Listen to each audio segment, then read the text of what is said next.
নমস্কার, আমি ডক্টর বোধিসত্ত্ব খান চলে এসেছি সহজ শেয়ার বাজারের আরেকটি নতুন এপিসোড নিয়ে। প্রিয় বন্ধুরা, আশা করি সবাই ভালো আছেন, সুস্থ আছেন এবং পরিবারের সঙ্গে আনন্দের সময় কাটাচ্ছেন। শুভ নবমী, শুভ সন্ধ্যা। আজকের শেয়ার বাজার প্রকৃত অর্থে স্বস্তি দিল এবং তার পেছনে নিশ্চয় সবাই কারণটা বুঝে গেছেন যে আজকের একটা দারুণ শর্ট কাভারিং হয়েছে এবং সেই শর্ট কাভারিং এর দৌলতে আমরা বিভিন্ন সেক্টরে আমরা একটা পজিটিভ মোমেন্টাম দেখতে পেয়েছি। সেটা কি নিফটি ব্যাংকের কথা বলুন, কি মিড ক্যাপ বলুন, স্মল ক্যাপ বলুন, নিফটি 50-র কথা বলুন, প্রায় 0.9% উত্থান, সেন্সেক্স প্রায় 0.85% উত্থান। এছাড়া যে সেক্টরের কথাই বলুন না কেন প্রত্যেকটাই অল্প বিস্তর র্যালি কিন্তু আজকের করেছে, অর্থাৎ সমস্ত বাজার জুড়ে বিভিন্ন সেক্টরে বিভিন্ন কোম্পানিতে আজকের বিনিয়োগকারীরা মনের আনন্দে হয় বিনিয়োগ করেছেন বা ট্রেডার্স যারা ছিলেন তারা কিন্তু শর্ট কাভারিং করেছেন। তবে এখান থেকে নতুন করে যারা ট্রেডার্স রয়েছেন তারা লং পজিশন নেবেন কিনা সেটা একটা বড় প্রশ্ন হয়ে দাঁড়াতে পারে। তবে এক্ষেত্রে একটা জিনিস লক্ষণীয় যে 24,600-কে কিন্তু ছাড়িয়ে আর ফার্দার নিচে নামলো না নিফটি। এইখানে এখনো কোনো কিন্তু নেগেটিভ ট্রিগার দেখা যাচ্ছে না ভারতবর্ষের শেয়ার বাজারের জন্য, অর্থাৎ যতগুলো নেগেটিভ ট্রিগার ছিল সেগুলো ট্রিগার্ড হওয়ার ফলেই কিন্তু মার্কেটে একটা স্বল্প সময়ের জন্য আমরা কারেকশন দেখেছি। কিন্তু যদি সার্বিকভাবে বিশ্বের বিভিন্ন বাজারগুলোকে দেখেন, প্রকৃতপক্ষে আমরা আসলে আমেরিকার বাজারের মুখাপেক্ষী হয়ে এখনো বসে থাকি। সেখানে কিন্তু ন্যাসড্যাক বলুন, স্ট্যান্ডার্ড অ্যান্ড পুর বলুন, ডাউ জোন্স বলুন, সেখানে কিন্তু কোনো নেগেটিভ মুভমেন্ট নেই, বরং আজকের দিনে অর্থাৎ 1 অক্টোবর সেগুলো কিন্তু পজিটিভ মোমেন্টামেই সেই পজিটিভ মোমেন্টামে কিন্তু আমরা দেখতে পেয়েছি, অর্থাৎ তাদের স্টার্টিংটা। এবার চলে আসি আজকের একটা গুরুত্বপূর্ণ দিন ছিল। আপনারা সবাই জানেন যে 1 October reserve bank of India, যেটা বিগত 3 দিন ধরে তাদের মনিটারি পলিসি কমিটির মিটিং চলছিল। আজকের আরবিআই গভর্নর শ্রী সঞ্জয় মালহোত্রা তিনি জানিয়েছেন যে রেপো রেট আনচেঞ্জ থাকছে, সেখানে reserve bank of India further কোনো তারা রেট কাটের কথা চিন্তা ভাবনা করছেন না, কিন্তু একটা নিউট্রাল স্টান্স বজায় রেখেছেন। এটা খুব গুরুত্বপূর্ণ, অর্থাৎ নিউট্রাল স্টান্স যখন reserve bank of India maintain করেন তার মানে একটা কিন্তু আশা থেকে যায় যে পরবর্তীকালে রিজার্ভ ব্যাংক অফ ইন্ডিয়া হয়তো বাট রেট কাটের কথা ভাবলেও ভাবতে পারে। এই বছরে অলরেডি আমরা দেখে ফেলেছি 100 বেসিস পয়েন্টের রেট কাট হয়েছে, অর্থাৎ 1% ইন্টারেস্ট রেট বা রেপো রেট কমানো হয়েছে। তার ফলে কিন্তু বিভিন্ন যারা লোন গ্রাহক অর্থাৎ যারা কাস্টমার যারা লোন চান তাদের পক্ষে বড় সুবিধা হয়েছে। যারা নতুন গৃহ নির্মাণ করছেন বা ফ্ল্যাট ক্রয় করছেন, মাথার ওপর নতুন বাসস্থান চাইছেন, তাদের জন্য এই সময় 100 বেসিস পয়েন্টস কমে যাওয়াটা নিঃসন্দেহে দারুণ উপকারী, কারণ 1%-এর ডিফারেন্স মারাত্মক কিন্তু একটা ডিফারেন্স বলা যেতে পারে। অন্যদিকে যারা গাড়ি ঋণ নিয়ে থাকেন, একে তো ফেস্টিভ সিজন, 2 নম্বর জিএসটি বিভিন্ন গাড়িতে প্রায় 10% অবধি কমানো হয়েছে। সুতরাং সেই জায়গাটায় দাঁড়িয়ে যারা গ্রাহক, একদিকে ইন্টারেস্ট রেট কম রয়েছে, অন্যদিকে জিএসটি কমে গেছে বিভিন্ন গাড়িতে বিভিন্ন মডেলে কোনোটা 35,000, কোনোটা 70,000, কোনোটা লক্ষাধিক টাকা, এরকম কিন্তু গাড়ির দাম কমেছে। সার্বিকভাবে অটো সেক্টরেও কিন্তু একটা রিনিউড ইন্টারেস্ট আমরা দেখতে পেয়েছি বা দেখতে পাচ্ছি।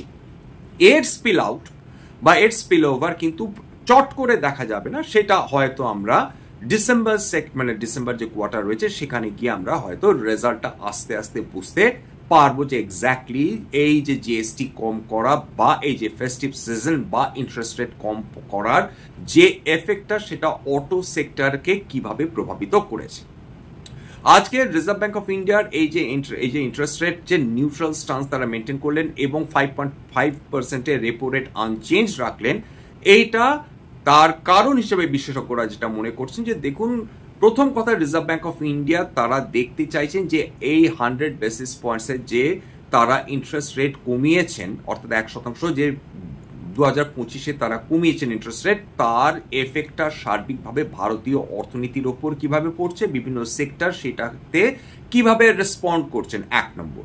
2 নম্বর, তারা যদিও WPI ইনফ্লেশন, যদিও CPI ইনফ্লেশন, মূল্যবৃদ্ধি দারুণভাবে কম রয়েছে ভারতবর্ষে, তথাপি তারা কিন্তু অপেক্ষা করছেন ইম্পোর্টেড ইনফ্লেশন ভারতীয় অর্থনীতিকে আদৌ প্রভাবিত করতে পারে কিনা, তার পেছনে একটা বড় কারণ রয়েছে। এই ইম্পোর্টেড ইনফ্লেশন নিয়ে RBI এর চিন্তার যথেষ্ট কারণ রয়েছে বা সঙ্গত কারণ রয়েছে। মনে রাখবেন যে ভারতের মুদ্রা ডলারের তুলনায় ক্রমাগত দুর্বল হয়ে চলেছে, প্রায় 89 টাকার প্রতি ডলার পৌঁছে গিয়েছে। সেই জায়গাটায় ডলার যত শক্তিশালী হবে, টাকা যত দুর্বল হবে, তত আমরা সেই পণ্যগুলোর দাম মাত্রাতিরিক্তভাবে বৃদ্ধি দেখতে পাবো, যেগুলো বিদেশ থেকে আমাদের আমদানি করতে হয় এবং যার উপর আমরা নির্ভরশীল। তার মধ্যে একটি কিন্তু পেট্রোল, একটি কিন্তু সোনা। এবং খেয়াল করে দেখুন যে যত আমরা যেহেতু রপ্তানি কম করি, আমদানি বেশি করি, ফলে যত ডলার শক্তিশালী হবে তত আমাদের পকেট থেকে অতিরিক্ত টাকা কিন্তু বিদেশি দেশগুলোকে বা কোম্পানিগুলোর কাছে গুনেগার দিতে হবে। তার মধ্যে পেট্রোল এবং সোনাই কিন্তু মাধ্যমে কিন্তু সবচেয়ে বেশি টাকা আমাদের গুনেগার দিতে হবে। সুতরাং এই যে আমরা পণ্যগুলো আমদানি করছি এবং বেশি টাকা দিয়ে আমদানি করছি, এইটা আমাদের দেশে মূল্যবৃদ্ধিকে দারুণভাবে প্রভাবিত করে। আবার বলছি, সবচেয়ে বেশি করে তেল এবং সোনা। আজকের তেল যদি সোনার দাম দেখেন, চোখ ফেটে জল আসার কথা। মধ্যবিত্তের আজকের 1,14,000 টাকার উপর পৌঁছে গেছে সোনার দাম, প্রতি 10 গ্রাম 24 ক্যারেট MCX এর 3রা অক্টোবর এক্সপায়ারি। রূপোর দাম, লোকে অবাক বিস্ময়ে তাকিয়ে আছেন রূপোর দামের দিকে। 1,42,000 টাকা প্রতি কিলো ট্রেড করছে, আজকেরও কয়েক হাজার টাকা প্রতি কিলোতে রূপোর দাম বৃদ্ধি পেয়েছে। সুতরাং মধ্যবিত্তের কোনো অংশেই চিন্তা কমছে না। এই কমোডিটিগুলো দিনের পর দিন কিন্তু তার দাম বৃদ্ধি পেয়ে যাচ্ছে। এবং সবচেয়ে মজার ব্যাপার যেটা দাঁড়াচ্ছে যে এর শেষ কোথায় হবে, কবে হবে, সেটা আপাতত কেউ কিন্তু বুকে হাত দিয়ে জোর করে বলতে পারছে না। কেউ হয়তো কারণ হিসাবে দেখাতে চাইছেন যে যতদিন আমেরিকার কেন্দ্রীয় ব্যাংক, ফেডারেল ব্যাংক, তারা ইন্টারেস্ট রেট কমাতে থাকবে, তত সোনার উপর মতন কমোডিটিগুলোর দাম বৃদ্ধি হতে থাকবে। কিন্তু এইটাই যে একমাত্র কারণ সেটা নাও হতে পারে। 2 নম্বর হচ্ছে অত্যাধিক সোনা ক্রয় করা, যেটা সেন্ট্রাল ব্যাংকগুলো, বিশ্বের বিভিন্ন কেন্দ্রীয় ব্যাংকগুলো, আমাদের যেরকম রিজার্ভ ব্যাংক অফ ইন্ডিয়া, এছাড়া বিশ্বের অন্যান্য দেশগুলো তারা ক্রমাগত সোনা ক্রয় করে চলেছেন। এটা আরেকটা চিন্তার কারণ তো বটেই। আপাতত সার্বিকভাবে যদি দেখেন, ভারতের ক্ষেত্রে এই মুহূর্তে যেহেতু আন্তর্জাতিক বাজারে তেলের দাম মারাত্মকভাবে বৃদ্ধি পাচ্ছে না, ওই বিগত 1 মাস ধরে তেলের দাম একটা লিটারালি নেতিয়ে রয়েছে, তার ফলে ভারতীয় অর্থনীতির পক্ষে নিঃসন্দেহে খুব ভালো। আজকে যেটা হয়েছে, শর্ট কাভারিং হয়েছে। এবং 2 নম্বর যেটা পজিটিভ, যে চিন্তাটা যদি চিন্তা ভাবনার দিক থেকে দেখেন, যে আশঙ্কার কোনো মেঘ, সেটা যদি ট্রাম্প ট্যারিফকে দূরে সরিয়ে রাখি, এই মুহূর্তে নেই। অর্থাৎ আমরা সমস্ত নেগেটিভগুলোকে আমরা ফ্যাক্টরড ইন করে নিয়েছি আমাদের ভারতীয় শেয়ার বাজারের ক্ষেত্রে। এরপর চলে আসি টাটা মোটরসের খবর। বিগত এপিসোডেই টাটা মোটরসকে নিয়ে আলোচনা করেছিলাম এবং টাটা মোটরস যে তারা ডিমার্জারের পথায় হাঁটছে শেষ পর্যন্ত। 1 অক্টোবর আজ থেকে ডিমার্জার প্রক্রিয়া শুরু হয়ে গেছে। সামনের 15 দিনের মধ্যে রেকর্ড ডেট আসবে, অর্থাৎ টাটা মোটরস দুটো ভাগে ভাগ হয়ে যাবে। টাটা প্যাসেঞ্জার্স এবং টাটা কমার্শিয়াল ভেহিকেলস দুটো আলাদা আলাদা। যাদের হাতে টাটা মোটরসের শেয়ার থাকবে, মোটামুটি 15 বা 16 অক্টোবরের মধ্যে, রেকর্ড ডেটটা আবার বলছি, একবার দেখে নেবেন। তারা কিন্তু প্রত্যেকটা টাটা মোটরসের শেয়ারের জন্য তারা দুটো শেয়ার পাবেন, একটি টাটা প্যাসেঞ্জার ভেহিকেলস এবং একটি কমার্শিয়াল ভেহিকেলসের জন্য। এইটা মাথায় রাখবেন। এবং তারা কিন্তু লিস্টিং হবেন টাটা, বিশেষ করে টাটা মোটরস, এই দুটো কোম্পানি যখন দুটো ভার্টিক্যালসই বলবো, এখন দুটো আলাদা কোম্পানি হয়ে যাচ্ছে, যখন লিস্টিং হবে বিশেষজ্ঞরা তখন দেখতে চাইছেন যে টাটা মোটরসের এই সার্বিকভাবে এই টাটা মোটরস যে দুটো আলাদা কোম্পানি হচ্ছে, সেটা বিনিয়োগকারীদের জন্য তারা ভ্যালু আনলকিং করতে পারে কিনা। ইউজুয়ালি যেটা হয়ে থাকে, যে কারণে যে কোনো কোম্পানিতে কোম্পানি যখন ব্যবসা ডিমার্জার হয় তখন কিন্তু ইউজুয়ালি ভ্যালু আনলকিং হয়ে থাকে। রিলায়েন্স ইন্ডাস্ট্রিজ যদি আমরা উদাহরণ হিসেবে দেখি, সেখানে কিন্তু আমরা এই ভ্যালু আনলকিং দেখতে পেয়েছি সম্প্রতিকালে, যেখানে জিও ফিনান্সিয়াল আলাদা হয়ে গিয়েছিল এবং সেখান থেকে যারা বিনিয়োগকারী যারা হোল্ড করে রেখেছেন জিও ফিনান্সিয়াল, তারা কিন্তু এর উপকার পেয়েছেন, এটা অস্বীকার করা যাবে না। আজকে টাটা মোটরস প্রত্যাশার পথে হেঁটেই আজকে প্রায় 5.5% ওপর উত্থান অলরেডি দেখে ফেলেছে। এছাড়া কিছু কোম্পানিজ তারা 52 সপ্তাহের উচ্চতা ছুঁয়ে চলেছে। এর মধ্যে নেটওয়েভ টেকনোলজিস রয়েছে। ডেটা সেন্টার নিয়ে এত মাত্রাতিরিক্ত হইচই হচ্ছে যে সেখানে নেটওয়েভের নামও জড়িয়ে রয়েছে। সুতরাং যে ডেটা সেন্টার স্টকসগুলো নিয়ে হইচই হচ্ছে, ডেটা সেন্টার ডেটা সেন্টার যদি আপনারা একটা সেক্টর হিসাবে দেখতে চান, সেই জায়গাটায় বিভিন্ন স্টকসগুলো নিয়ে দারুণ হইচই হচ্ছে। তার ফলে বিভিন্ন স্টকসে যারা ডেটা সেন্টার তৈরির সঙ্গে যুক্ত, খুব স্বাভাবিকভাবে তারা উপকৃত হচ্ছে। আজকের খেয়াল করে দেখুন, ডিফেন্স এবং সেমিকন্ডাক্টরস একসঙ্গে র্যালি করেছে।